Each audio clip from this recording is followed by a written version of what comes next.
ก็ได้บาทนี้เอาของกินเป็นเงินของพ่อลุงเพิ่นนั่นแหละเนาะไอแบ่งออกมาซื้อโดยแม่งกินมื้อแรงเด้อไอสิออกปากก่อนชอบคือบ่แดงมื้อนี้ว่า กวนตีนพี่น้องเอ้ยเนาะเดี๋ยววันนี้ก็สิได้ออกไปก่อนบ่ไปก้านบ่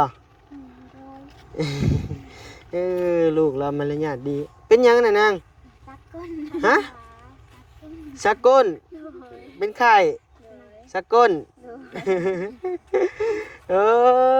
ยคนถึกสักก้นพี่น้องเอ้ยยิงแก่งแม่มาเราเห็ดตั้งตี้อ่อนแอนมเปรี้ยวได้กินได้อยู่บ่กินได้เจ้าเด้อจ้ะเจ้าคือบ่กินจ้ะ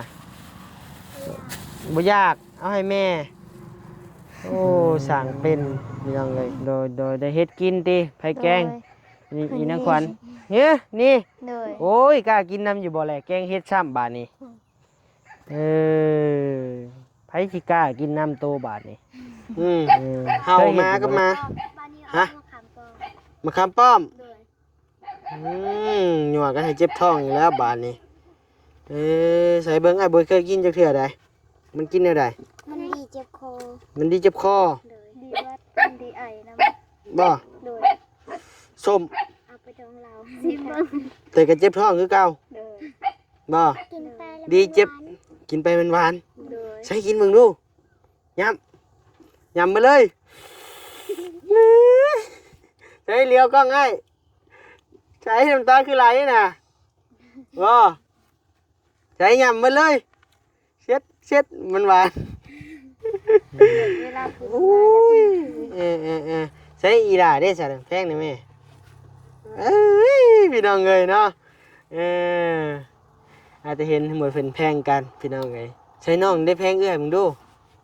ใช้แพงเอื้อยเบิ้งตึ๊บใช้เอื้อยผู้หนึ่งได้สนาเช็ดออกใช้เอื้อยผู้ดีได้สาพี่น้องเลย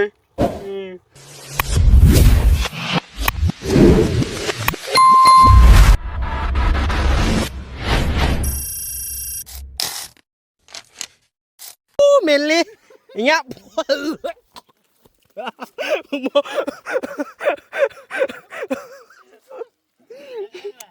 ป้าบังโมจะออกขึ้นโมช่วย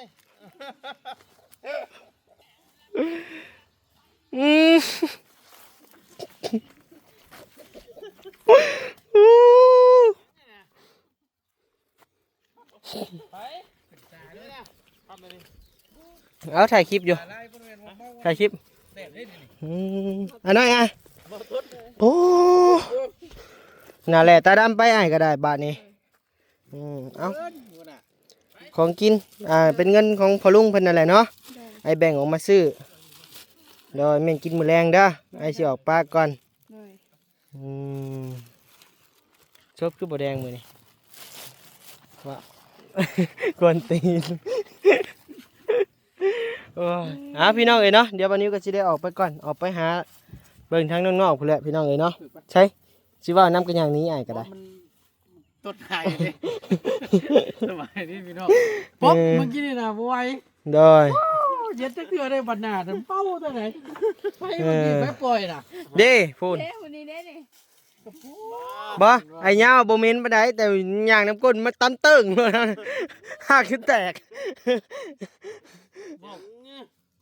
ขออนุญาตนะพี่น้องได้ขี่จังมือเลยขี่โอ้กินนี่ไว้โอ้ยโอ้ยหน่อยเดียวนึงก็บ่พูดหรอกน้าทำน้องมานี่เมนบริโภคเมนหอมเอาดิหอมป่ะมอต้นจะเป็นตัวระบาดเลยเมนเนี่ยยังบ่เช้าอยู่บ่เอาออกปลากันเด้อบัดนี้เด้อบ๊ายบายจุ๊บละไปออกไปก็ได้ลงเลยไหนดิเจ้าบอกแล้วบัดไปเด้อลุงเด้อ โดยเอาพี่น้องเอ้ยเปิดคลิปเปิดภาพมาพี่น้องเอ้ยเนาะหลังจากมาแต่เฮือนน้องน้อยนะพี่น้องเนาะตัดภาพมาอยู่ในเฮือนน้องขวัญเลยพี่น้องเอ้ยเนาะกะทางมันอยู่เดินทางขับมากับบ่าวเหย้าพี่น้องเอ้ยแต่ว่าบ่าวเหย้ายังไปเยี่ยมน้องยัง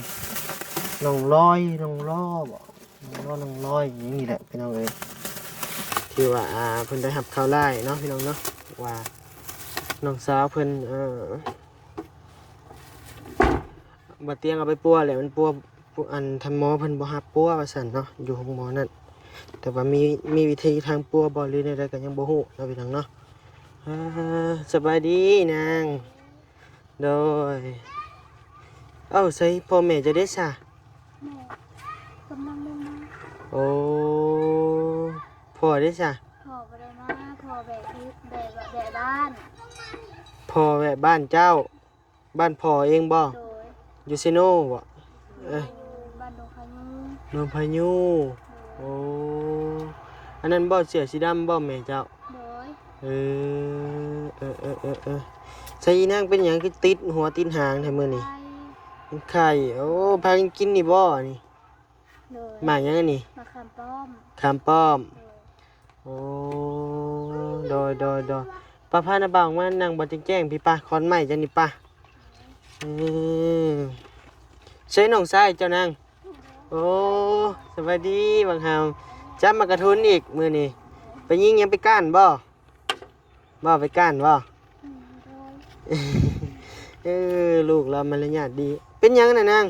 ตักก้น ฮะ สักก้น โดย เป็นไข่ โดย สักก้น โดย เอ้ย คนถึกสักก้นพี่น้องเอ้ยยิงแก่งแม่มาเราเห็ดตั้งตีอ่อนแออืม เป็นไข่แต่เมื่อวานนี่คนแรกค่ะเป็นยังบ่แห้งเมื่อวาน โดยตั้งแต่นบ่าวมาว่านี่บ่ โดย เป็นธรรมวานนี่พุ่นอันนั้นบ่แม่ โดย โอ้เดี๋ยวพี่น้องเอ้ยเรามาแล้วโอ้เป็นหยัง เห็นเสือ เป็นหยัง หนึ่งพิษด้าน หนึ่งพิษเบื้อง โอ้ยไปเปลี่ยนโดยสบายดีแม่ เห็นแม่น้องขวัญครั้งแรกพี่น้องเลยเนาะกับป้า พี่น้องเลยเห็นแม่เพิ่นครั้งแรก มาฮอดบ้านนี่บ่แม่ โดย โอ้ยหันแต่มาฮอดติกับบักหล่าเพิ่นพ่อเพิ่นได้บ่มา มาแต่แวะบ้านแวะหากิน โอ้พี่น้องเลยมาฮอดอันบ้านเฮาแล้วแต่แว่บ้านเพิ่นเนาะโดยยังแม่มาเลยถึกซักก้นรถโอ้ยเนาะนี่ สบาย โดยเป็นไข่อย่างนั่ง คนไปคุกกับปูมาแล้วผัดว่าเมื่อยบ่ะเป็นเมื่อยแล้วกัน โดย แต่สบายนี่กระทุกเพศมาซักยาให้ โอ้หมดไปเท่าใด 1,500 โอ้ใครอยู่มาเชิญหา เอาบักหามเอาเพิ่มพลังให้เป็นไข่คือไอ้เจ้า เด้อ โดยแบ่งเอ้อยกินแน่ฮะแบ่งคนละตุกไว้เอ้อยผู้นี้กินได้อยู่บ่นมเปรี้ยวได้กินได้อยู่บ่ กินได้ เอาเจ้าเด้จ้ะเจ้าคือบ่กินจ้ะบ่อยากเอาให้แม่โอ้สั่งเป็นพี่น้องเลย เบิ่งไปตีขนมซื้อขนมตีติด โดย อืมนั่นเลยทั้งแม่น้องเพิ่นก็กลับมาแล้ว เป็นจังได๋คือกลับมาแม่ กลับมาแล้วผลว่ามีคนมาอยากเห็ดโยกบ่หรือยังมาบ่ดีกับบ่ฮู้ คะแนนมันได้มากลางคืนแล้วมันอยากมาบ่ดีแหละแม่เอ้ยมันบ่เฮ็ดหยอกดอก คะแนนมันได้มาแนวนั้นแหละ ก็เลยมา โดย กาแฟกันแล้วพอดี พอดีหมดเวียกพอดี เมื่อเวียกแต่ในเฮือนหัวหน้ามองอยู่วัด โดยบน แต่หมู่อื่นก็ยังอยู่ ยังอยู่ ก็ให้โตแต่ โอ้ ได้ยินข่าวพอดีแบบนี้แล้วก็มา อดเป็นห่วงบ่ไหวเนาะ เล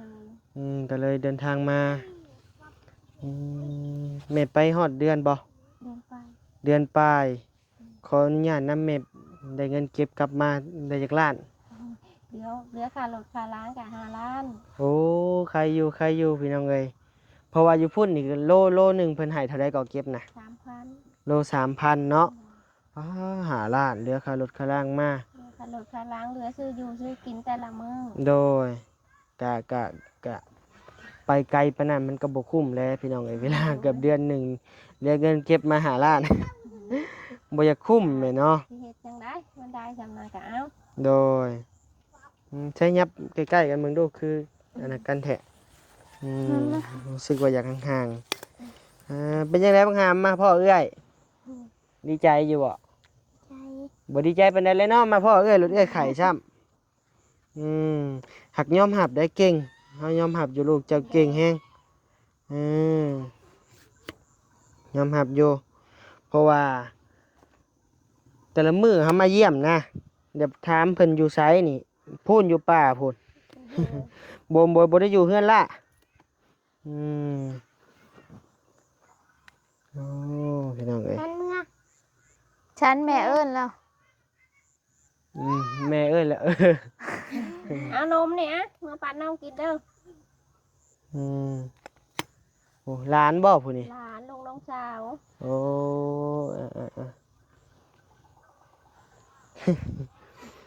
มาลิงกูมือ โดยจะดีแล้วเนาะแม่ กินเด้อ แม่กลับมาเนาะ โด ก็ ย หายห่วงไปหลายอยู่พี่น้องเอ้ยตอนแรกก็คิดอยู่เนาะก็ย่านได้เฮาว่าคะแนนว่ามันมาอีกก็เอาเบอร์ในบ้านไว้ก่อนว่าซั่นนะคะแนนมันมาแล้วก็พอได้โทรหาเพิ่น มันมาแย่ง บ่ มีไผเข้ามาเยี่ยมอยู่บ่ขวัญมื้อนี้ มี ไผ หลายคนอยู่ผู้หญิงผู้ชาย ผู้หญิงผู้ชายขี่รถจักรบ่ โดย โอ้ทางวารีบ่มาบ่ บ่ได้มา บ่เตียงได้ซะ บ่ได้มา โอ้พี่น้องเอ้ยเนาะ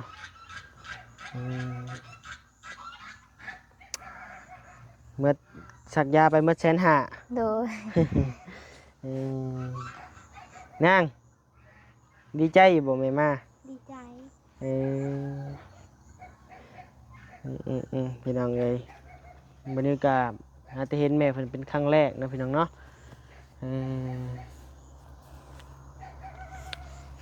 ว่าแนวใดพอนี่มือใดเพิ่นมาพอ ยังบ่ฮู้ บ่ฮู้ โดย กระโดดเจ้า โดย ว่าหาแม่กินได้เลยมาสิมา หาแนวกิน บ้านไปหาเถวป่าเถวดอนนี่บ่โอ้ กิน ขนมได้ยังมาแล้ว บ้านเพิ่นบ้านใดเกาะ บ้านดงพะโล้ เมืองใดแข้งใด โม่อีหยังก็ไอ้ที่ดงทอง บ่แม่นจากเมืองอีหยังลืมแหละ ทางใด ผู้ทอง ไสภูทองนี่บ่รักชามนี่บ่ เลยรักสามไป เลยรัก แม่ค่ะธาตุโทน โอ้เฮาฮู้แล้วแถวบ้านเมืองไข่หยังน่ะบ่ แชมทางดำเลยจะอยู่กับเจ้าทางดำเลย โอ้โดย เดี๋ยวบ้านนาแก่บ้านอมน้ำคลองนี่ โดยก็บ่ได้ใกล้เนาะใกล้ๆนี้มื้อนี้ได้หยังกินมื้อนี้พากันได้หยัง เฮ็ดนี่วันนี้เพิ่นแกงเฮ็ดซื้อเฮ็ดมาเมื่อวาน เออโดยได้เฮ็ดกินติไผแกงนี่อีนางขวัญเฮ้ยนี่ โดย โอ้ยกล้ากินน้ำอยู่บ่แหละแกงเฮ็ดซ้ำบาดนี้ไผสิกล้ากินน้ำโตบาดนี้เคยเฮ็ดอยู่บ่นาง เคยเฮ็ด บ่เบื่อตินางเจ้าเฮ็ดหยังเป็นเนี่ยบักหาม ทอดไข่ ทอดไข่เป็นนึ่งข้าวเป็นบ่ เป็นอยู่ เป็นอยู่ ช่วยเขาบ่เป็น ช่วยข้าวบ่เป็นหนึ่งเป็นช่วยบ่เป็นโดย ว่าไงหนึ่งแล้วเลยแล้วนะไปอยากกินเลยช่วยเอาเองเนาะครับเนาะ โดย เอ้ยยิงแก่งเป็นไข่แล้วพี่น้องเลยเนาะ โดย เอ้ยเนาะบ่ได้ไปหาอยู่หากินแล้วเนาะบัดนี้เนาะ โดย พี่น้องเลย ดีใจแม่มาพี่จักจะเป็นไข่ มาบัด มามือ เป็น ได้ ไข่ เมื่อวานมาฮอดจักโมงวันนี่ มืด มืดประมาณ6 โมงเกือบสิขาดเจ็ด อ๋อตอนจะโทรแต่เว้นนี่ฮะอยู่ซิโนนี่บ่ แม่น คือหึงแท้ บ่ฮู้คือกันแบบรถเขากระโจนเอาคนตะโลด โอ้ยเฮาก็อยู่ซิโนคือกันเฮานะ พ่อแม่ถ้าช่วงเราไปก็คือบุคคลปานนี้ อ่าเว้าเป็นผู้น้อยนี่ก็เนาะ หน้าคือเอื้อยผู้นี้เนาะหน้าเพิ่น ขี่รถเอา คือกัน 4เจ้า บ่อ่า ขี่รถไปบ้านมงเฮ็ดงาน ออกมาปักซอง โดย ขี่แต่ปักซองกลับมาลงลักเป็ด โดย ขี่แต่ลักเป็ดขึ้นมาลงเซโนวันนี้ โอ้อืมพี่น้องเลย ขี่แต่เซโนก็มาหอนบ้าน ขี่แต่ซิโนมาฮอดบ้านอีก เลย รถเข้ามาบ้านนี่แหละสิน้อยเนาะ แม่ รถแรงเข้ามานี่สิ โทร น้อ อั ย นให้อันพระเจ้าท่า โอ้โดย คันบ่มีเบอร์โทรให้พระเจ้าท่าการพระท่านรถ โดย ต้องได้ขี่รถสายเมืองพีนมาลงดงเห็นอีกจังที่มีคนมาหาเอาไปหาเอาอยู่ บัดนี้แหละแม่กลับมาแล้วสิหาในใดเฮ็ดในใดบัดนี้ ไป มั หาน ค จำ นเมืองป่าเลยนะเติมหมดดำหมดแดงค่ะ โอ้อยู่ตามบ้านฮายุมมีนี่แหละเนาะ อืมช่วงนี้เพิ่นกะคันว่ามีอ้อยกะตัดอ้อยเนาะเพิ่นตัดอยู่บ่แถวนี้ ตัด โอ้ มีส่วนหนึ่ง โอ้เจ้าก็ไปบ่เคยไปบ่ ไป เพิ่นให้มัดเท่าใด เพิ่นจ้างมัดละอัน2,000 มัด 2,000 กีบ โดย 2,000ก็16 ล เพื่อสิได้เนาะ โดย อืม ำ ตอนไปแต่ก่อนแต่อันนั้นแต่แม่ไปได้ยังบ่ถึงได้ประมาณทิศ2ทิศนี่ไปตัดอยู่บ้านดงธดานะ18 ลำ 2,000 กีบ โดย เอาก็เออแถวพุ่นน่ะ12 มัด แถว 12 ล แม่น12 ลำ12 ลำ12 มัดว่าซานเนาะเออ ำ แถวพุ่นน่ะ12 ลำอ๋อ18 ลำดินาง โดย ตัวเพื่อสิได้ลำหนึ่งเนาะตัดมาแล้วสร้างเพิ่นอีกแล้ววะ สร้างพร้อมตัดน้ เออมัดพร้อมเพิ่นว่า แรกๆ มัดพร้อม เอาเงินให้ไปซื้อเขียดซื้อหยังมาขายกับลูกทุน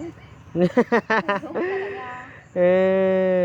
แม่เอาเงินแม่น่ะซื้อเขียดไปขายรูปทื่นซ้ำ ำโดย เฮ็ดใดๆคือรูปทื่นนาง มันบ่ได้ขายมันตายหลายกว่า โอ้ตายแล้วก็เฮ็ดกิน โดยเฮ็ดกินก็บ่ไหวแบบ โดย กินแต่เขียดคู่มือแล้วก็บ่อยาก โดย กินทอดไข่นะ กินทอดไข่นำเอออยากกินทอดไข่บ่หามบ่เออเบิ่งนะบ่าวสิเอาเงินไปซื้อไข่เด้อจักพันจังสิพอเอา20,000พ่อบ่ทอดไข่มาเอาซื้อไข่เด้อซื้อไข่มาทอดกินเด้อ โดย 20,000ก็ได้อยู่6-7หน่วยพุ่นแหละมันจะบ่กลัวพี่น้องเอ้ย 3 หน่วยสิ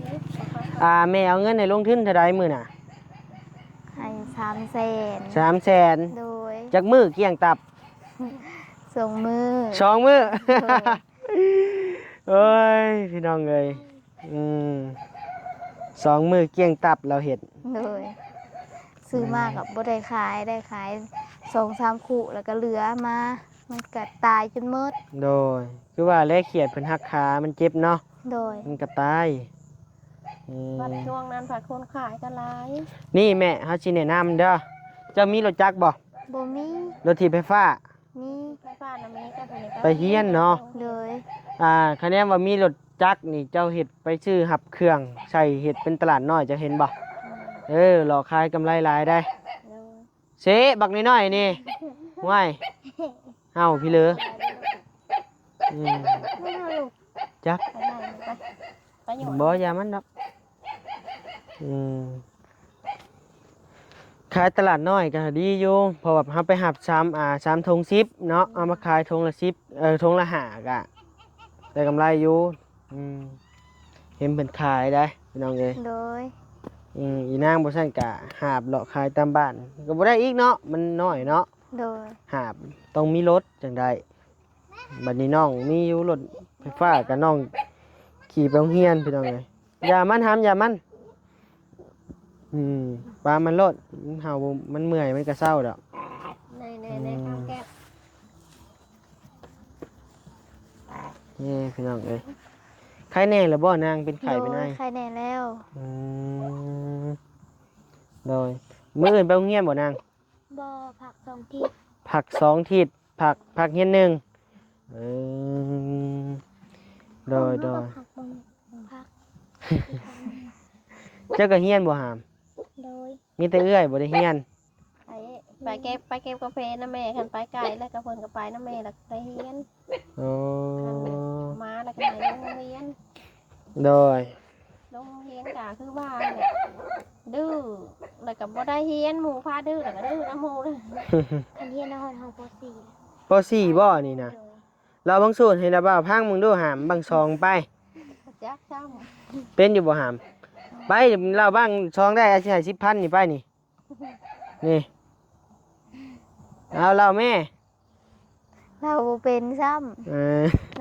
ในครูก็เอาคืนซื่อๆบ่เป็นเนาะไปเรียนก็ไปก็มีแต่แลนลิ้นน้ำหมู่ดื้อแต่ในครูก็เอาคืนบ่เป็นหนังสือ เนี่ยพุ่นแหละมัน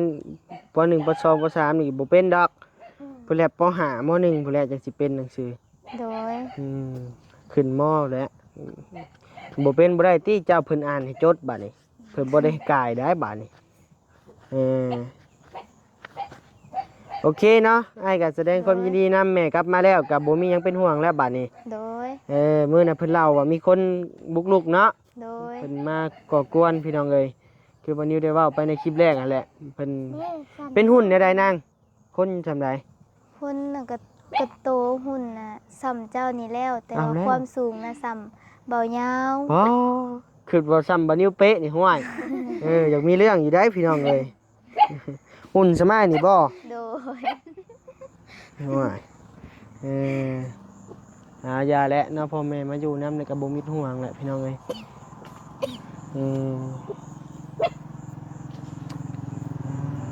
ต่อพี่น้องเลยเนาะเอาโอเคนะบ่าวสิไปป้าได้บัดนี้ได้ โดย เนาะเบยดังไพ่หนึ่งข่าวบ่นางหนึ่งแล้วแหละ แล้วโดย พี่น้องเนาะแกงเห็ดอีนางเป็นแกงระวังเด้อระวังเบื่อเด้อกินรถนะเดี๋ยวไปเอาอยู่รถน้ำเปล่าใหม่ปะไปเอากับไอ้อีกปะ ไปหลาย โดยไปแล้วสิมาเยี่ยมใหม่เด้อแม่เด้อกังเว้นจังหวะกันอีกเทื่อนึงเพราะว่ามืดแล้วเดี๋ยวจังหน่อยอ้ายเพิ่นก็สิเข้ามาเยี่ยมอีกอยู่ พี่น้องเอ้ย ชาลงมาดิ ไปเอาอันนมกับรถในรถอ้ายปะ โดย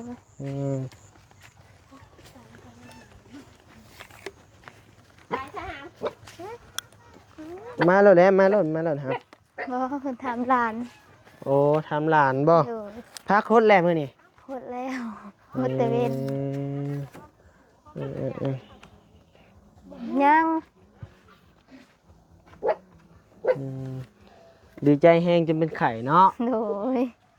น้องขวัญเพิ่นพี่น้องเอ้ยใส่ ปั้นน้องหรือว่านมอ่ะ เอาคนนะ ขอบใจเด้ โด อย กินรสนะของชามมันคนละอันแหละโอ ขอบ เค ใจหลายๆเด้อ โดย สบายดี สบายดีสู้ๆนะเอ้ยเนาะจังหน่อยก็ดีก็เศร้าแหละใส่เบิ้งน้ำปลาถ่ายรูปเนี่ยลบมือขึ้นครับ